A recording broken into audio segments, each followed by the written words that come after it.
ಅಣ್ಣ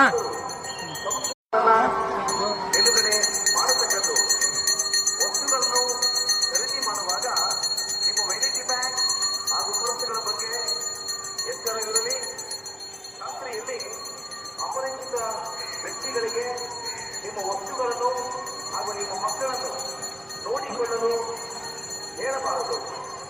ರಾತ್ರಿಯಲ್ಲಿ ಅಣ್ಣ